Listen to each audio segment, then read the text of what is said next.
Hello, this is Max Drake. I want to talk about my power bill.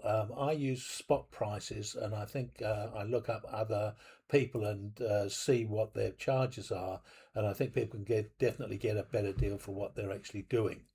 So um, I'm with Power to the People, and they offer a wholesale electricity price for your home. So what this is, the wholesale pricing is the generation. So charges for the generation are calculated by the wholesale electricity price, which is the spot price. So we can go to a graph and look at this. This is by the New Zealand Stock Exchange, and they have this. So the generators can generate the electricity, and the retailers purchase electricity at a spot price at a certain time of the day, and therefore that might push up the price at a certain period of time. Or if there's no demand, it will actually drop it. So they'll be selling it quite quickly. And then the retailers will sell it on to the customers based on they'll maybe have a daily fixed rate, or they might have a slightly higher peak rate, or and then an off peak rate. So I'll give the links to these information areas. So this one here, there's a wholesale information that's coming through from trading that we're talking about through here. Mine, I actually get each week a tax invoice like this. So it's coming now. It's now the 7th or something. What is it? 6th. So this is the bill that I got on the 1st and the 7th, but in fact it's from the 18th to 24th. So it's a couple of weeks before. That causes problems in some ways, because if you've got a bill that's from 2 weeks ago and you're consciously thinking about your electricity or something like that, it happened 2 weeks ago, so you can't modify your behavior. It's already happened. So for the next 2 weeks after that, or the week next and thing, you're going to get maybe another high bill if that's the situation. So the way that they actually break this one down here for me is that they actually they give you your daily uses of how much it costs you for each day and how many kilowatt hours you actually used. And then they also, the electricity consumption by the time of day. So in the morning, it's 0.04, so it's 4.3 cents a kilowatt. In the afternoon, between 12 and 5, it's 0.3. So the morning is from 7 a.m. to noon, and in the evening, it's 0.58. So there's 0.6 cents a kilowatt. So that's 4.3, that's 6, that's 3. And then late at night, it's zero point 0.4. Oh, sorry, it's 4 cents a kilowatt. And then overnight, 11 a.m. to 7 a.m. in the morning, it's 1.6 or 1.7 cents. So there's a marked difference in prices. Now, normally there's a high demand. So the two yellow areas are called the peak areas. So they're peak pricing. So that's when everybody wakes up in the morning, makes himself a cup of coffee, did some breakfast, has a shower, does that sort of thing. So that's when that's when everybody's up and doing that sort of thing. So there's a high demand for the generators to generate electricity at that time. So what they try and do is they try and discourage people from using electricity at those times by putting up the price. And also it's most profitable if they have a high price at that particular time. Same in the evening. People come home from work, and then they're going to have tea, or maybe they go out and do a bit of sports. They come back, they go to hot and sweaties, they have another shower, and then they cook evening meal or something like that. So again, and then they put their heat on and they're going to sit down and relax. So again, the spot prices at those times, or the average cost for an hour, is at 0.586, so it's a lot higher. But in the middle of the night, because everybody's all asleep, it's actually cheap. So they would like to sell you the electricity at this lower price through here, so that they can take off some of the load where they're being demanded the load at these high peak times. So that's their strategy and what they do. So, what they do is that's what they offer to the people. And then so that's what the share market's going through. And you'll see if we actually look, and this is based on my particular area, you'll see the turquoisey or the tealy line here is what's forward looking for the next 24 hours or the next day. So it's the next morning through to the next evening. And it's saying what the prices are. So in the afternoon here, it's still quite high.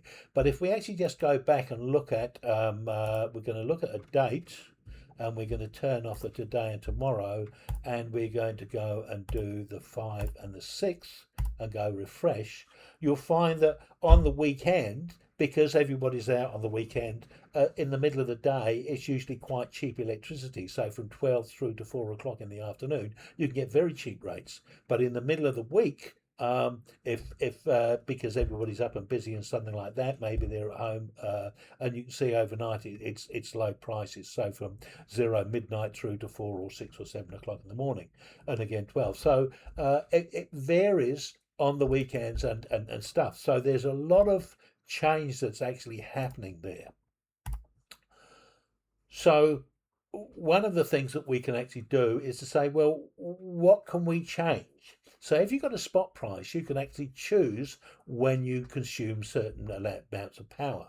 So when I actually started to do this, I would go through my receipt, and one of the things I do on my receipt is that I'd look up how much kilowatts and how much average cost and how much it actually cost me. So on this one here, I can use a little app that I can go and screenshot that, and this is a little app called Power Toys. Now you get this for free. It's a Windows app, and it does some amazing little useful stuff, just productivity things inside the Windows environment, you know, for displaying names and mouse highlighter and all sorts of other things, and image size. And one is text extractor, which is the one that I've just done there. So I would actually just come into my sheets at the bottom through here, and I can just paste it in there. So I can paste it in there, then I can actually copy it from there, and I can put another line item through there, and I can just do a transpose and bring it into there. And then I can actually just copy the formatting from there and use Control Alt and V, and it'll paste the formatting that I actually have. So I have conditional formatting to highlight where I've got high demand or where I've got high usage and where I've got low usage. So you see from 9 till 11, I don't actually have that much of a usage through that. So that's probably my fridge and my freezer going on all for the 24 hours and stuff. So what I can do is I can, after doing this and looking at my bills and saving the information from my bills for the things, I can see what the spot price is on average for the morning, and I can get it for the afternoon and the evening, and the ones green is good, pink is bad, and sort of the redder it goes, it's really bad. And there are times here where I actually had an electricity bill of about $67. And I'll talk about that later. But my average electricity bill per week is $22.44. So that's, we're summing up. So that's out of 193 different weeks, and adding them all up, that's what I come through with there. Now, when I actually did this, I actually did a little calculation, and it was based on, I added up for a bill, for a bit of electricity, how much was done in peak time and how much was done in off-peak time, so that I could look at the different averages. So in the peak time, you get penalised with a higher rate, and if you can move your power consumption to off-peak time, then you can actually get a savings on it. So 76 or a quarter, sorry, 3/4, and sometimes and generally it's on average about 69. So what I can actually say is about two-thirds of that, so 66.666%, is most probably the heating of my hot water, which is an electric hot water cylinder. So just stepping back a bit here, I'm living in a 100 square metre home, which is timber, 1969, so it's an old one, so it's got not very much insulation in the walls. It's got single glazing, and it's got timber frame windows, so they leak like buggery. And I've put a little bit of insulation in the ceilings, and there's a flat down below, so half of it is sort of insulated down below. It's a poorly insulated, low thermal mass building, and I actually have electric hot water cylinder heating. I have electric cooking, and so it's all electricity. I have no gas or anything else. So I'm totally dependent on electricity. So all I can actually do is try and shift things across to when it's low demand. So that's one of the things that I'm monitoring. So when I get something here where I'm actually saying, well, only 2/3, well, I'm actually trying to aim for about 70 to 75% if I can, to get 3/4 of my power usage into the low area. And so I'm only using peak for cooking breakfast and cooking tea, and the rest of the time I'm not. Now I've gone through and done things like change the light bulbs into smart bulbs and they're LED bulbs, so they don't use that much power. And I've got a couple of other smart devices. Now on the hot water cylinder, I've also got this thing here. So this one here is a Wi-Fi power switch, and it's actually got a 16 amp fuse, or 16. It's up to 16 amp.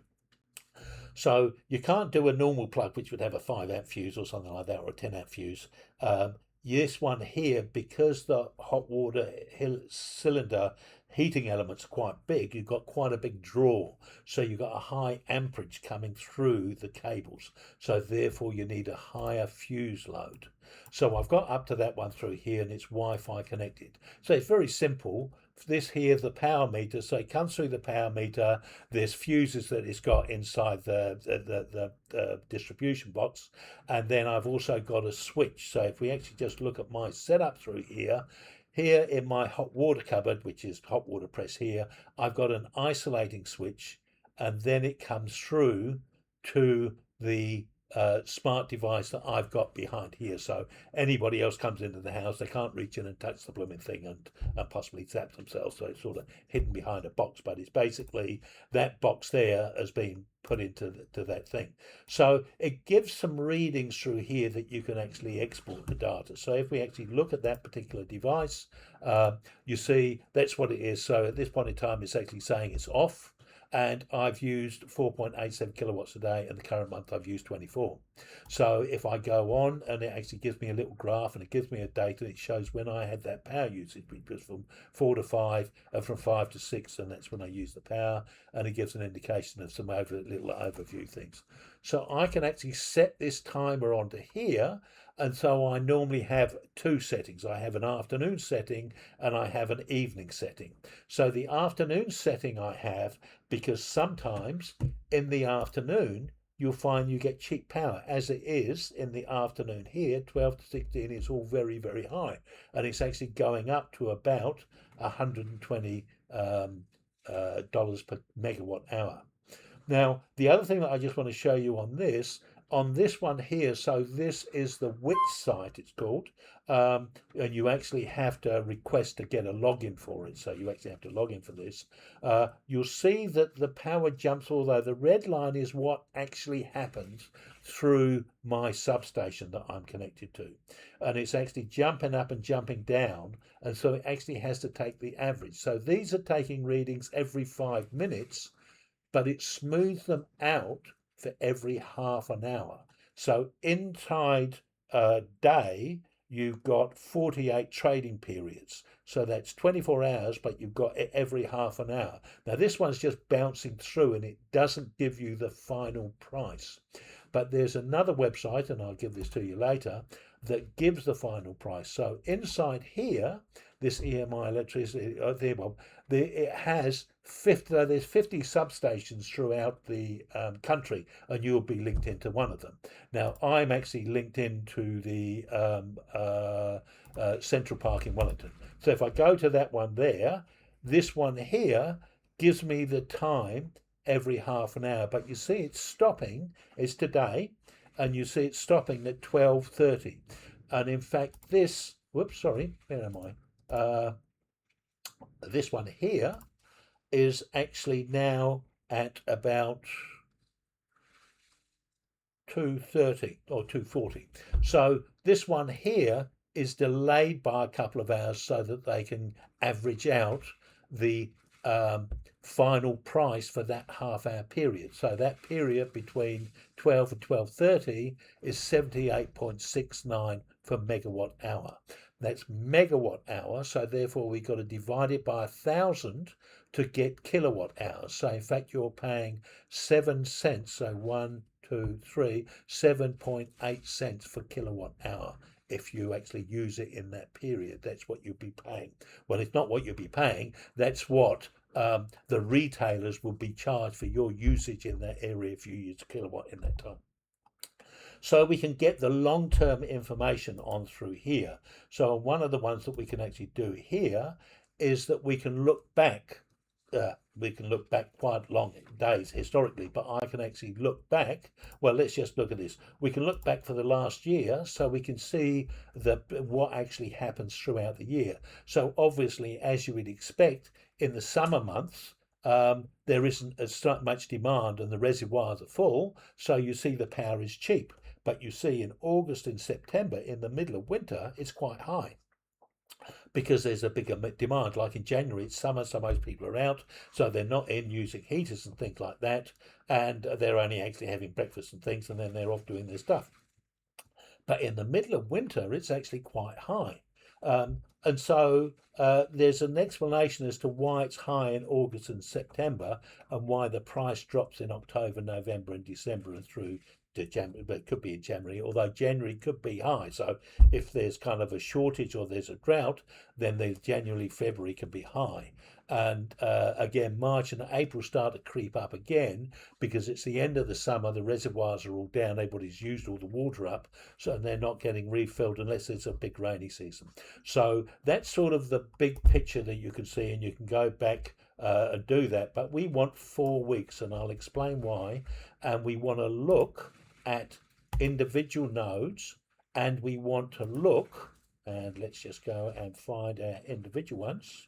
My one Central Park. So on this one here, you would actually ask your provider. Oh, that's not the one I want. Where are we? Central Park 331.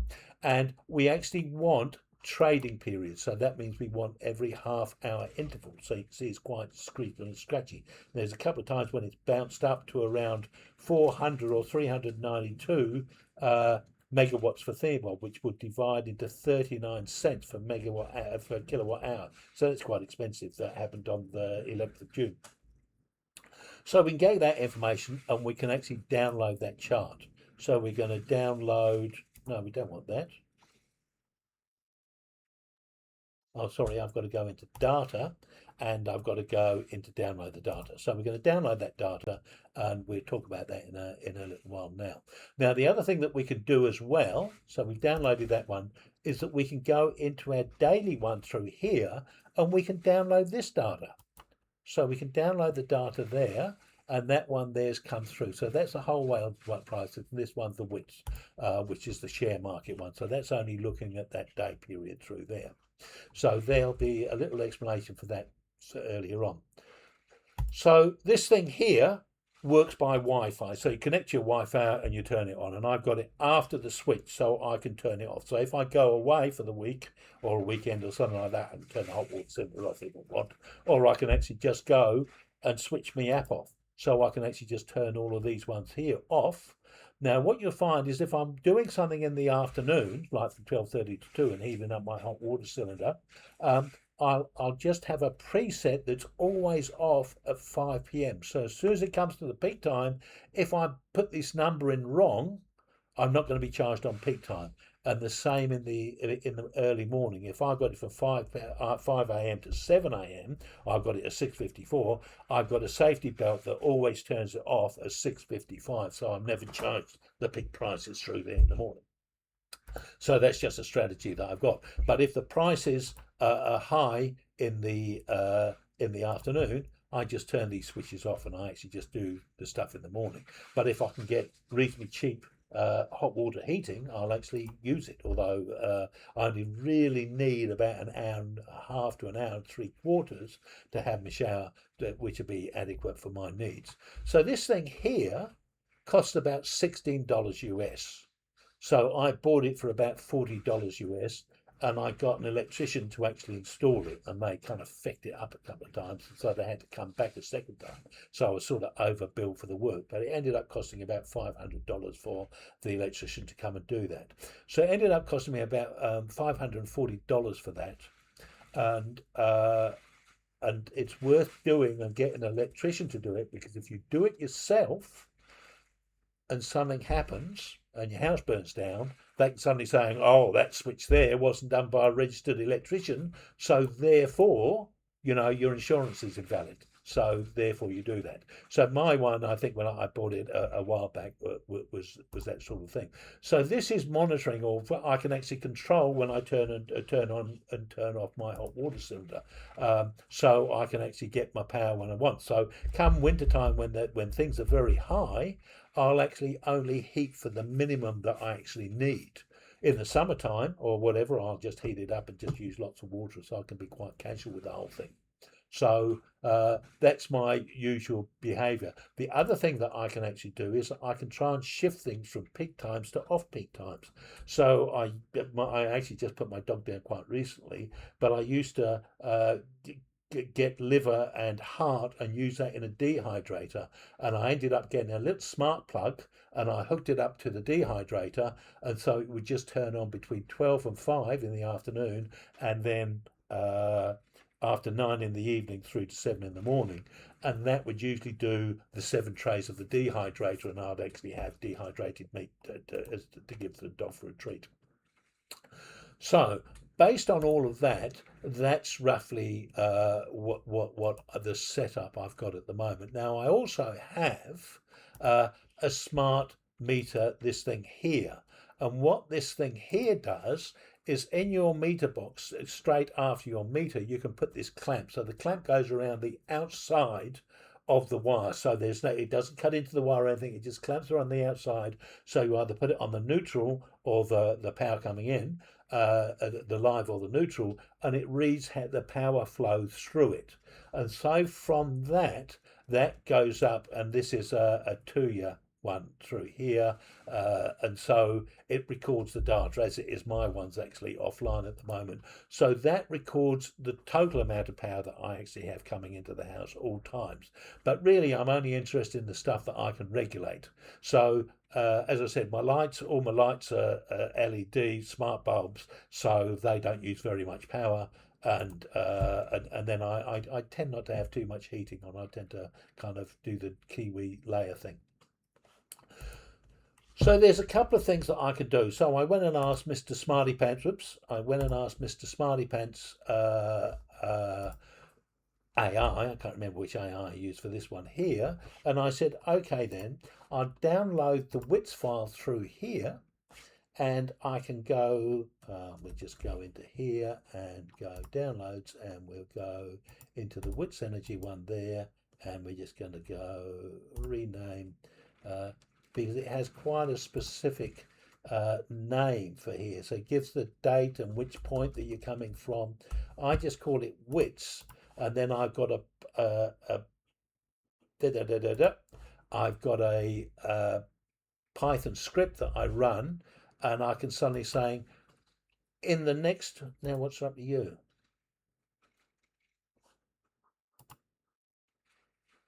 There we go. Don't know what happened there. I can suddenly say, when's the cheapest time to actually get my electricity? And it's actually saying on the 7th of the 7th at 2:30 in the morning, and it's going to cost you 30.9 dollars per megawatt hour. So that is equal to 3 cents. So if you divide that by 1,000, it's going to cost you 3 cents an hour. So therefore, that's quite cheap electricity. Now you can visually eyeball that. You can actually say, okay, then from 2:30 onwards through here, you can see that. And what I asked this to do, or what that script does, is it says ignore the peak times, all other times that are not peak, find me the lowest time when there's 1 3/4 of an hour at the cheapest. So I need a block. I don't want to do a whole lot of half hours jumping around. Like I don't want to do a half hour here and a half hour here and a half hour somewhere else. I just want one period, which will do about 1 3/4, and that covers my thing. So it comes through and said, okay, then working on that. So you can eyeball it in a way, but you can also, this is something that I'm doing to actually look at automating these things. So I can actually, suddenly says, okay, then 2:30, it's going to, the cheapest time and the average cost that it's going to cost you is 3 cents a kilowatt hour. I could convert that through there. So that's one thing that I can do. The other thing that actually happened quite a lot that upset me at the very beginning, and why I got a little bit involved in this, is suddenly I'd get a bill coming in, and it would be quite high, and I'd be going, oh bugger, what happened there? Oh no, that's there. and I'd be suddenly saying, what happened there? And because it happened 2 weeks ago, my bill, as I said, is from 2 weeks ago. Um, if I react, I can only react for something in the following week. So something 2 to 3 weeks later. So from this, so I'm still going to get hit the next week as well, and possibly the week after that, the consequences of whatever my setup had been. So I wasn't, pardon me, able to modify my behaviour to do things. So I suddenly thought, well, okay, then we can write another script. So because we've actually got the final prices from this one here, the electricity author, so it's actually saying for my central park, we've got the individual node through here, we've got it at the trading period, so it's every half hour, and this is for the last 4 weeks. I can actually just go in and have another script, and I can actually say, I've run this through two AIs. I've run it through DeepSeek and I've run it through Claude. And basically, I say, go and get my file. So I'll actually just go through and get that file through there, and we'll just go copy as path, and we can go into there and copy as path. And we can say from there, and then I can look at my current, what I can do is that I can suddenly say, well, where do I averagely, how much do I averagely use? So on average, I use 6173, so 62 kilowatt hours per week. You know, some of them are up to 99 and 84, and I'm taking advantage of cheap electricity through here. So I'm sort of heating for longer and stuff. But there's times when it's really tight and very expensive, then I'll actually kind of reduce my, modify my behavior a bit. So it's actually suddenly saying you use about 10.1 kilowatts in kilowatt hours at morning peak. You use 40.38 in the afternoon. So this is the average over the whole 3 years. So I've taken those averages and put them into the spreadsheet and suddenly saying, okay, then for these periods, assume that you're going to use this much electricity. So it's a sort of average use in a way. So that's what it's doing. And then the other thing that we do is we say for that period there from 7 o'clock through to 7 o'clock through to 12 o'clock, add up all of the half-hour periods and find out what the rate is and average it out. So what we're doing is that we're getting this average rate through there. So that's the average cost over that whole period. So at 7 a.m. through to noon, it'll bounce all over the place, and we just say, what's the average of that over that whole, for that day and for the next, for the 7 days in that week. And so it's doing that for all of those to give those average numbers through there. So that's not giving you the best deal at all, but what we can then do is that we can then use that information. So we take that 4 weeks of data and we just run this one here based on that particular script. And it says you're going to use about 61.73. So that's the setup that it's used. Now it's coming through here. This one here is suddenly saying, well, you're only using 2.96. And if we go back and look at the chart, you can see on this one, we've got 2.81 and we're getting about 89 kilowatts, and then we've got all of these other ones. So if we just go back and look at the look at the power to the people, you've got the generation electricity spot price. That's actually how much you actually pay for that little bit they generate. Then you pay a distribution price through here. So that the distribution is for the infrastructure, for the substations, and for the high-powered things bringing it to the Haywoods, and also the power cables all around to bring the power to your house. You're also paying a metering charge because the provider's got to pay for the meter, which is the third-party one. And this interesting thing with the meters, a lot of the smart meters are still on 3G. So they're cutting off the 3G, so they've got to move their chips over to 4G. So just recently, I actually had somebody, although I got a smart meter, they actually had to come and actually do the meter reading themselves. And then you've also got an administration charge, and this is to cover the power of the people's costs associating. So that's there for offering the services, that's their bit that they actually do. And there's an electricity levy coming through. So there's all these extra things. So based on that, I might have only used 281 of electricity, but I ended up paying 22.72 once I paid GST. So if we actually look at the price of there, and we look, that was 281, but the overall price is equal to that divided by that, and enter, and it's about 8 times. So by the time I've added distribution charges, which you can see is about 6 times as much, 5 to 6 times as much as the actual electricity purchase cost, if you do the average one through here, it ends up being, say, if we go equals to that divided by the average one through here, it sort of ends up as about 2.76, but this one ends up at about 8. When I do the numbers, I'm expecting a bill of about the same as the one before. It might be slightly higher because of possible winter usage and things like that, but therefore I can sort of plan based on what those prices were at that particular time. And the more frequently I do this, the more I can get some comparisons. So I've actually only wrote this code, or I've got this code written for me through there. So it's actually saying it's 296, and then I've used a multiplier, a bill multiplier of 800%. Because it's suddenly saying, I've got distribution charges, all of those other ones, administration, everything else. One says it's 2.77, and I suddenly thinking that's not a realistic bill, and so I'm using this has been sort of fudge factor on this particular one, and it's running through that. I've got another one which I've done through DeepSeek, and it's done the same sort of process.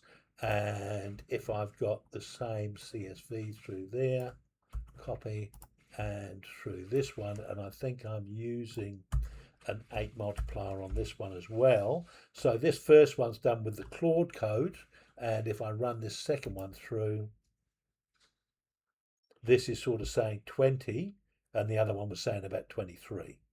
And it's saying 61.7, and the way that it's averaging out for those ones is maybe slightly different. I think these factors are identical, but that's just the way that it's doing it. So I'll tweak these over time, and I'll actually keep them monitored so that I can actually start, and I can historically go back further to actually fine tune it to ones if I got, but I'm not that bothered. All I want to do is, am I going to have a surprise on my next bill?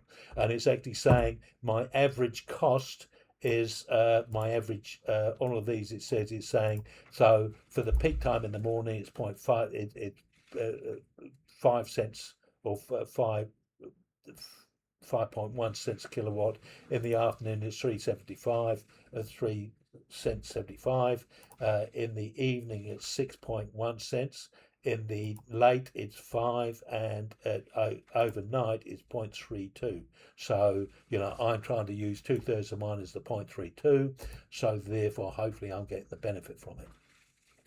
So that's my setup, and I've been reasonably comfortable with it and doing that. So the next thing is to suddenly saying, well, how does that account to something else? So on here, this is power switch by consumers. So this one's been around for a while, so you can compare your power. So on this one here, I can just put my address, and we can say next step here. Now, I won't bother with this. We just go to the next step. And do you use gas? None. Next step. How many people in the home? 1 to 2. Is someone usually at home during the weekdays? Yes, there is. I've got an electric hot water cylinder. Next step. Electric hot water cylinder. Electric hot water cylinder. Next step. And I'm going to put none for heating. So because generally I only heat when I actually have gas. So I'm going to say yes, I've got underfloor and I've got ceiling, and I'm going to say no to walls because my walls are very thin and I've got a lot of glass and it's very leaky.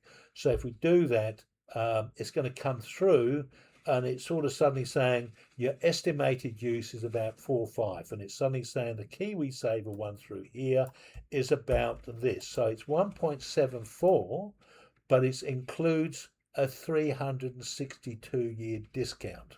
So the reality is, unless you fight for it, you know, you're going to get a lot more. So a lot of these actually give discounts and stuff. So we'll just put that one through onto our spreadsheet there. So that's power switch, and we can say that's come through at 1.74. You know, if I'd said I use heating, then that would come through. Another one that's come through is one by electricity. Now, they don't have, and this one here, I can actually upload a bill. So this one here will actually read my the meter number.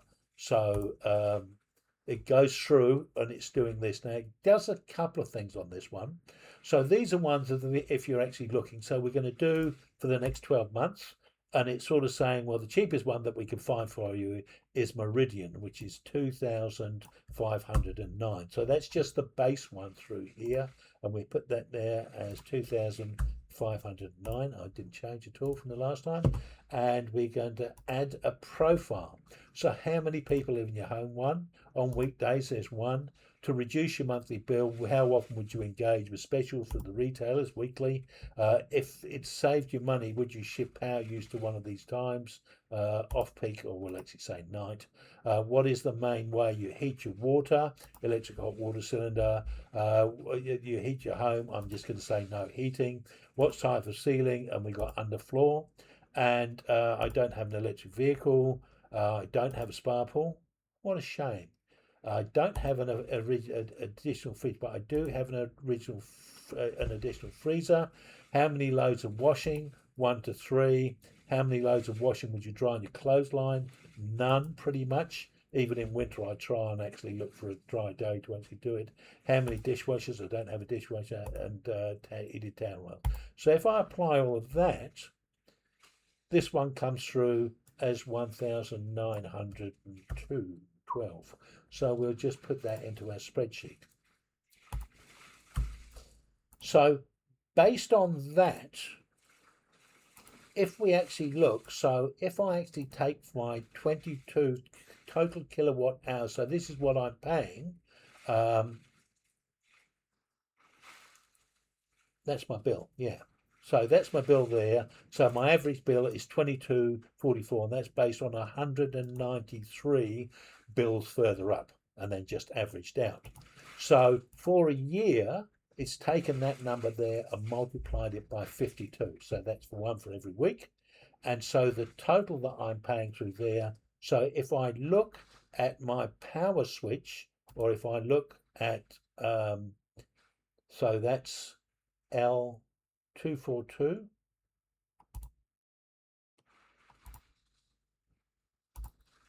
Oh, that's L24. Okay, then we'll do it this one.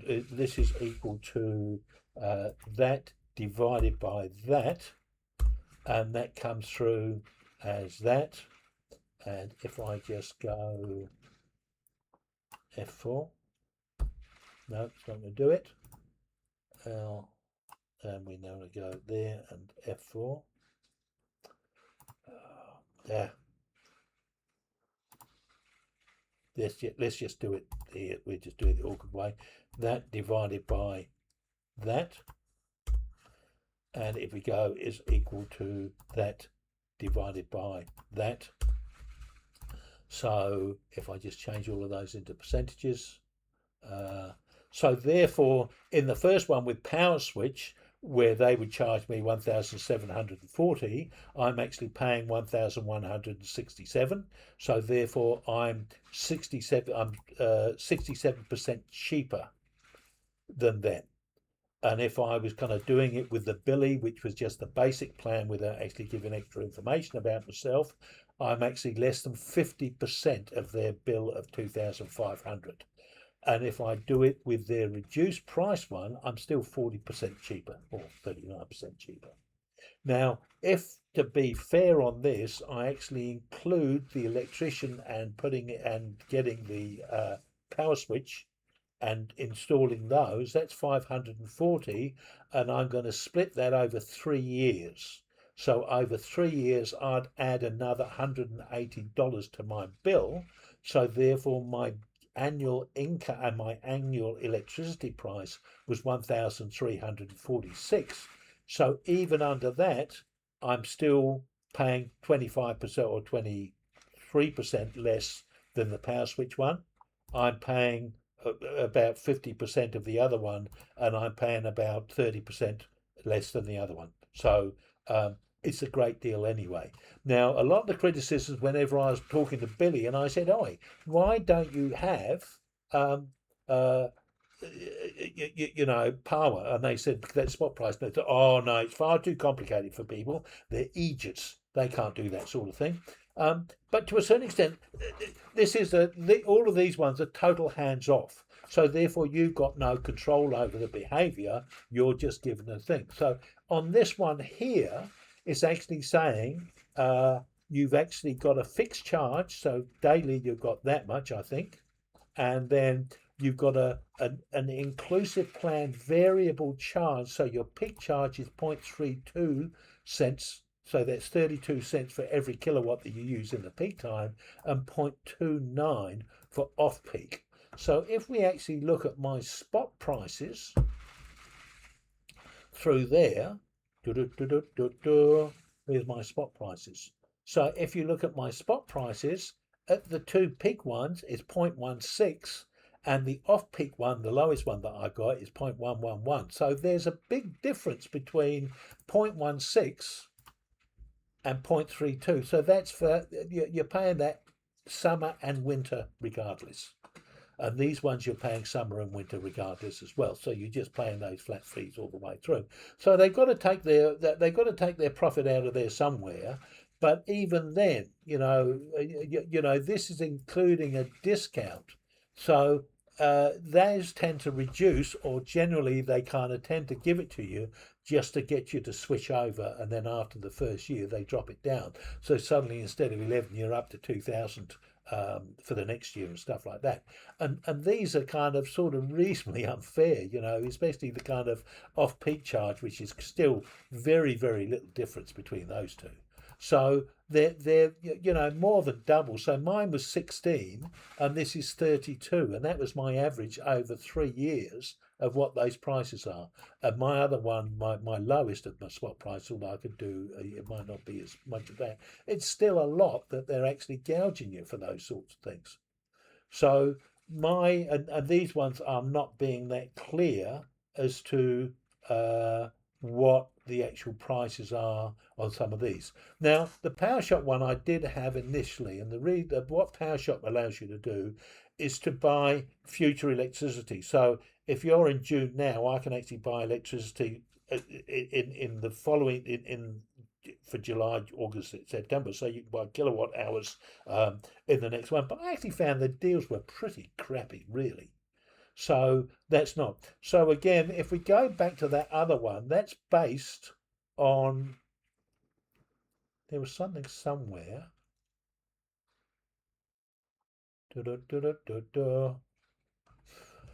I think it might have been one of these, or maybe one of them said it was estimated that you were going to be using about 4,569 kilowatts a year. And when I actually look at mine, so I use 61. So if we do the 61 times 12, which is equal to that shift times 12. So there's something wrong with there, equals 61 shift times 12. That's a bit odd. No, sorry, that's for a week, and then I've got to multiply that by 4 times 12. Oh no, so I can actually just do it times 52. Sorry. That's 3,209. So I'm using 3,200 kilowatts, and they're suddenly saying, well, that's based on an assumption that you're going to be using about 4,500 a year. So I'm using but that's the assumption that they do to set up, what their pricing is through there, and then them taking their profit. And as it says, to a certain extent, they're getting their profit based on what's actually happening here. So if there's a massive shortage, and so the price goes up through the roof, And so at times, if we go back into here where there was a few nasty ones, there's that nice red one, you're paying 76 cents, and they're having to pay 76 cents for a kilowatt hour in peak times, and you're only paying 32, then it's a good deal. But generally, that's quite a rarity. Now, I actually haven't done a sort of a bell curve to see, what the average is, or what the things that you could actually do that sort of analysis through that. So with the Python scripts through here, basically I'm using pandas. So it's basically using an Excel type spreadsheet to actually do the manipulations of those big hunks of data through there, and it's chewing the stuff reasonably nicely. So for the scripts, this one here, these two I've actually only just I built this morning because I was playing with them, but overall you can see what's happening now. So what I'm actually controlling, or the bit that I am controlling through here at the moment, is basically my hot water cylinder. Now what I do have as well is that I have this device which gives me the overall information of how much power comes into my house at what period of time that I'm using it. Now at this point in time, this is actually off. I ended up having a smart home with a home assistant server that I was running, and I just found I was fiddling with it so much rather than getting the kind of the comfort of it. So there's a few things where a couple of the lights get a little bit annoying and things like that, but generally I actually don't have any of that. I stopped using the server, and I'm just using the Tuya app for where it is. So I need to restart this one. The power went off, and I think I had a fuse blown. I never went back and reset it up again. And that's one of the problems with smart devices. If the power goes off, you've got to repair the devices, and it can be a little bit, it might take 10 minutes, or it might take 5 minutes, or it might take half an hour to an hour just fiddling around with things, so they can get to be a little bit annoying. So generally though, I could go through and start pulling that data through there. And the problem with this data, it comes through on the app, but to a certain extent you've got to go and pull it off the server in China to actually get that information to do it. But again, coming off the fuse, you just clamp that around the fuse. So it's a very simple thing to do, but you do need to power this thing up. So that's going in. That clamp is actually just feeding through there, but this thing here needs power. So therefore you've got to wire that up to the power somewhere. And I've actually just got that into a plug socket since it's 240 volts and things. So it's you've got to make sure you've got the European one rather than the American one, which is only 110 volts. So that's just one of the things through there. So I could make it smarter, but as far as I'm concerned, just setting my thing by looking at the New Zealand exchange and just seeing when power's going to be cheap. I know that I'm getting the cheapest price through there, and I'm charged on that low rate through that half-hour interval all the time. So I'm not charged on the average. I'm charged on the lowest because that's when I actually use. So that's what's gone down the meter to suddenly saying in that half-hour period I use that much power. So although my bill is sort of calculated with this one here, is calculated on the average price. For that, it's just a ballpark figure giving me a warning just in case one of these prices, instead of being 0.05, so 5 cents a kilowatt hour, suddenly goes up to 75. I can get that warning before the next bill, so I can suddenly say, gosh, this next bill's going to be high, or I've been hit on that already. I better make sure that the following week that I've actually got that. So I've got a heads up before it actually comes, and I can actually check those for the period, and I can do that the week after it's done. So once that period's gone, I can set what dates I want to run to, the start date and the end date. So that's for 2 weeks ago. For the next bill coming along, I can actually do for the following one as well to get an indication. So I can actually say from the 2nd of the 6th through to the 2nd through 7th to the 8th, 2 to whatever. Jesus, my arithmetic. So it's from the 7th, so it's from the 8th to the 14th. To the 14th is when they do. Oh, sorry. What am I doing? That's to the 1st. So the next one that I could look up.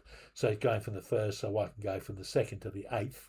And do that. So because that data's in there, so I can actually just cut that, and I can actually go copy B, and we can go 2, and we can go 8, and we can go save, because that data set has got 4 weeks of data pretty much up to today. So I can run that off, and I can suddenly say, well, the next bill that I'm going to get is going to be slightly higher. It's going to be 32.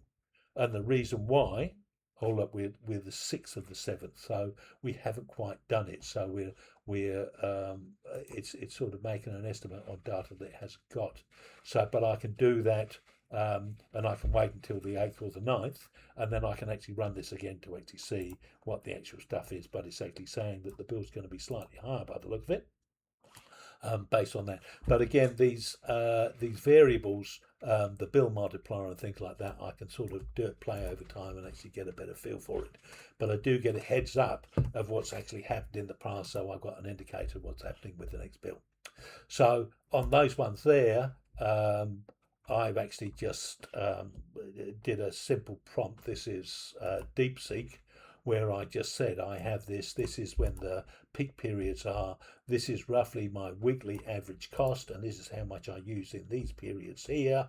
You write me a script, and I want this, and I also want the total generated cost, and I've got a factor through there, and I've just added one in there. And it wrote me that, and it seemed to work quite well. So it just pulls in that file through there to do that. So it's taken me a while, a few years to kind of work through all of these things and actually doing the stuff and getting ideas, doing it. But generally, I find it's not much of a pain to actually just check the app and check this chart and actually just look at the lowest price for my hot water. Because I do that for the hot water, I am sort of conscious with the other one. So I can try and shift things. If I'm sort of pottering around during the day or something like that, I can suddenly say I'll put the washing machine on in the afternoon rather than the morning, because I know that it's in the peak time. I could put that onto a smart plug and just suddenly have it so that it didn't come on in the peak time, but it's not a big deal to me, really. So and I normally only do something like 1 or 2 washes a week. And so it's not a major for those sorts of things, but to a certain extent the data's out there for you to be able to run these sorts of things. Putting in just a simple Wi-Fi switch onto your hot water cylinder. So this works if you've got a hot water cylinder. I don't know what it would do. Heat pump, supposedly you've got a 3 to 5 coefficient, so that means for every 1 electricity going in, you get, or 1 kilowatt of electricity going in, you get 4 kilowatts of heat coming out, or 3 to 5 kilowatts. But that's only on kind of peak efficiency and things like that. So I don't know how expensive or non-expensive they are. But if you're actually looking to do something like this, or you're getting somebody, an electrician, to come in, I would actually suggest you use something like this. And as I said, this one here is a reasonably a good reputable one. That some of the Tuya stuff is okay, but it's not brilliant, so but this one, it does do a little bit of a sneaky thing in that if you actually wanted to pull more data down, or actually I think be able to connect to it with maybe an API, so that you could actually automate when it actually comes on and goes off, to actually get the best efficient heating things, you actually have to pay a subscription for it. So I'm very anti subscriptions unless I've got to. So there is things that I'm suddenly thinking, well, it's not totally automated, but I've got enough to actually get a heads up on what I'm doing around the place. So I can actually download this code and put it in, but this is based on my well, actually it isn't, it's just based on the file that I actually download. So if you're in some other places like Cobb or Cromwell or somewhere else, you can actually download that data set and ask it for the week or the month or whatever it actually needs to be done. So that's there. You will need to go and get yourself an account for doing this, and with the generation. Oh, the other thing that I just want to bring through here, whoops, we'll sign in, and if we just go into here, another thing I just want to draw your attention to is that you can get this daily report pricing data. So this is some data that gives you a daily report, which is done by the share market or New Zealand exchange, and it says where the power's being generated. So is it wind or is it hydro or whatever? So generally, Haywards in Wellington is actually from the South Island hydro. So that's the biggest area that's actually chewing up stuff. So there is some geothermal down the bottom. There's a bit of wind coming through there. Oh no, that's geothermal and wind. Then you've got North Island thermal, North Island hydro, which is Tucano, not Tucano, but the one nearby, anyway, around Taupo. So that's in the middle of the island, but generally they're pushing the stuff up north to Auckland because it's one of the high demand areas. So generally ours comes through from the bottom, from the South Island. So this one here gives a maps only saying, well, for this day, so this is only done daily, and it's only done for the days. And I didn't get the latest one through there. The last one would have been Friday, and so it's only actually weekdays as such. So this one here says, well, actually the minimum nodal price is 21 per megawatt hour, and I don't know why we got that one. Let's just go to that one. This one, oh no, that was the other one. Let's just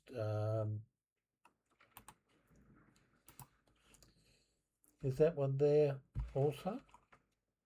30th of June. Why have I got these ones here? Sorry, yeah. So actually that's one of the things that I've got a slightly criticism of this. You've actually got to go into your search filters and actually go into July and go 5/6 refresh results, and then we got a daily report of the 6th of July. So we got the latest report through here, which is what we want. So on this report, it says, this tells you how the stuff's being generated, and then on here, it's telling you so this is Haywards at the bottom of the South Island. It's got the lowest median price is 0.64 dollars per megawatt hour, which ends up as being 0.0006. So it's not even, it's less than a cent. For that was a minimum load of Theobob. The highest was 94 cents per megawatt hour, so that ends up as 0.9 cents, or maybe 10 cents, 9.4. And so the average is that. The average is a bit boring. So here's the next one that's quite important. So this is the one that actually tells a bit of a story. And this is where it's sort of like slightly counterintuitive in a way. So we got the hydrological, so there's a percentage of average, and then there's a percentage of maximum.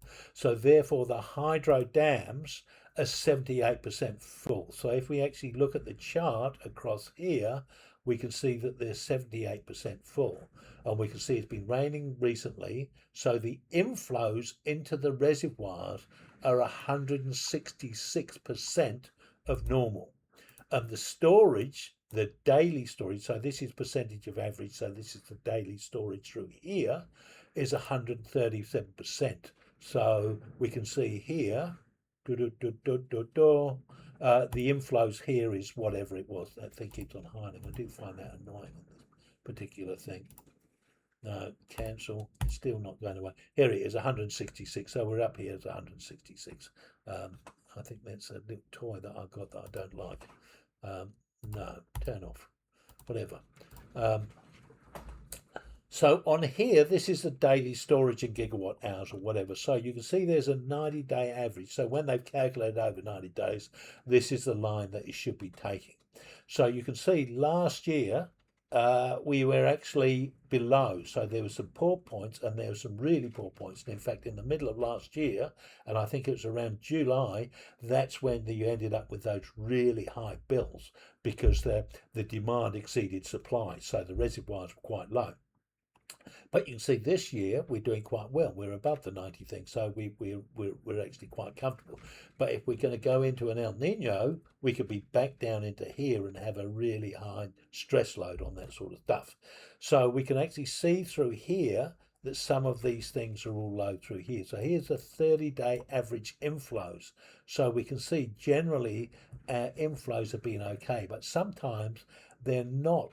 So if an inflow is below 100%, that means whatever we've used that day or the day before, this is not filling it up. It's not replacing that amount. So we're only replacing 70%. So obviously the reservoir or the hydro dam is going to go lower and lower of our reservoir through there. So we do want our inflows to be higher. And if the inflows are higher, what that means is that we're already at 78% or 78%. If we get up into the 80 or 90, they're suddenly saying we've got too much water in here, we're going to start, and our inflows are really high, we've either got to discharge it down the tailgates or we've got to sell it off really, really, really cheap so people use a lot more of it. So they're sort of signaling that we can do that sort of thing. Now you'll see through here that July, August and September, you'd think that there'd be an awful lot of rain and stuff like that across the country, of which there is. But you see, unfortunately, the reservoir is actually going down. So this is when we're getting a shortage of water. And you can see again, July, August, September, it's short. And then we start going into spring and suddenly we got an awful lot more. We start really filling up quite a lot. And the same through here. So what's happening there? Well, what's actually happening is come winter, we're getting a lot of rainfall, but a lot of it's going into the mountains and it's freezing and it's ice or it's coming down as snow and it's staying up in the mountains. So it's not filling up our reservoir, it's actually just sitting up there. And it's only when we start getting the thaw in spring that meltwater comes up to actually replenishes the hydro. So the time when you're actually at the most risk of actually having very high peak demands is actually in August and September, because that's when there isn't as much replenishment going on, and there's also a high demand from people using a lot of heating. And the fact is that it's miserable outside, so a lot of people are inside a lot more, so therefore the heating and all of that is actually occurring like that. So that's just a little point that I just want to highlight through there, that although you think, well, look, I can see an awful lot of rain outside, it may not be going into the right place because it's actually frozen up on the top of the mountain and only some of the so that means the catchment area, which would be the whole country, including the mountains and the valleys, the stuff on the mountains staying where it is, so we're only actually getting the catchment from the valleys. So maybe the catchment might be, who knows, 100 hectares or something like that, and we're mainly only capturing 40%, which is from the lowlands, which is coming in to the reservoirs. But the highland area is all frozen up there, and we've got to wait until spring when it's going to be released and come through. So that's why when you look at the that one there, and if we look at the whole year, 365 days, and we look at that one through there, you'll find that again we've got the shortage at the end of summer, and we just go back to the line chart. We've got the shortage at the end of summer. Oops, no, we've only got the, what's happened to that? We want the latest 365, and it'll switch over and do something because it doesn't like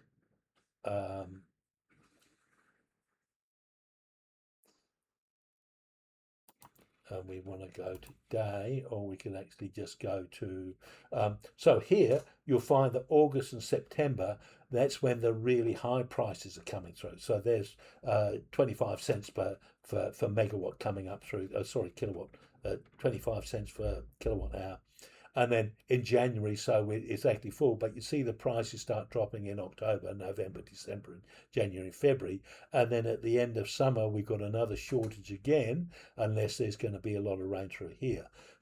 So if we're coming into a super El Nino or whatever, where it's going to be a lot more drier, that means the prices will start peaking or start rising in January or February, and they'll be reaching higher points through here.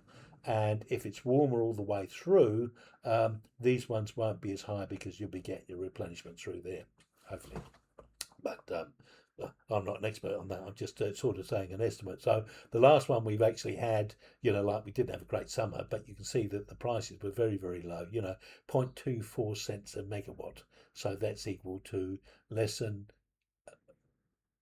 uh, 24 cents a megawatt. So, that's 0.00024 cents per kilowatt hour. So it's down very cheap. So I think what I'm trying to argue here is that if you've got a way to actually to shift one of your big energy loads, and in my situation, it's the hot water cylinder, which is about 2/3 of my electricity usage. If you can shift that and control that, then to a certain extent, you're going to have your little peaks on some of the other ones, and things like doing laundry in the afternoon, or if you're using inside dryers and stuff, I tend to try and dry off the line as much as possible, and those sorts of things. So, but the thing is with this, you get rewarded for your behavior. The thing with a lot of these other ones, there's no reward. There's very little reward for actually going into off-peak. So why would you bother? You just use all the things that be as convenient as possible. Whereas with this, you end up controlling what you do. I went to a talk, and Auckland ended up having water meters and Wellington didn't. And they actually said the use of water in Wellington was way higher than Auckland, because we were just paying it by rate. So there was just this kind of annual pay that you paid into it. But because the Aucklanders were paying and they could see the meter going around, they were a lot more conscious. So the problem which I actually have with these ones, you can turn things off, but you don't feel as if you're in control. If you got something like this and you're metering your bill, and you can actually see what the spot prices are, you can actually start taking advantages, and you can be in control of what's actually happening. So there I've got a filter which is for my particular one, so otherwise it sort of just defaults to the main ones across the way. So I would say, if you wanted to get on top of these sorts of things, and especially I'm a very low user in a way, but if you actually want to get on top of these sorts of things, especially if you've got a family that's using lots of hot water and you've got a reasonably big hot water cylinder, like my one, it only takes a couple of hours really to heat up for the thing. But again, it's how much you're using it over time. But if you're doing a lot of your heating in the cheapest part of the thing, you're suddenly cutting down quite highly on. You've got a fully heated hot water cylinder of 180 litres or 320 litres or whatever size you've got, that you've got that. And if you use it twice a day, in other words, you get through 600 litres a day because you've got a big family or something like that, at least half of it was actually heated up at a time when it was the cheapest rate that you actually need. So, and you have control over that. And again, things like LED lights, smart lights and things like that, they do save because you actually only turn them on and off when you actually need them. So the other thing with this is, if I wanted to take it further, but I'm reasonably comfortable with I'm not putting in too much effort apart from looking at when I actually put my hot water on. And I actually have a weekly bill of 22, so a monthly bill is equal to that times 4 is about $90. Yeah. So, and I'm comfortable with that, and it comes in weekly, so I find it's a sort of a more manageable thing. Whereas with these ones, if I do billing per month, it's 40. Well, that's a bit odd, isn't it? How come that's 40 and my one I'm paying 80, yet my annual cost of 52 weeks is 1,200 equals that divided by 4. Enter. divided by 4 Tuya equals then divided by 12. 97, 89, 97. Oh. And that's, wait a minute, let's just go back through that. So that's billing period. Preview. Oh, it's 7 days. So that's 7 days. It's 40 and mine's 22. Okay then, so that's confusing. So that's for the whole year. Is that much? Cool. Okay. So I hope you found that of interest. If you did, give a thumbs up. If not, I'll pan your half. Thank you very much.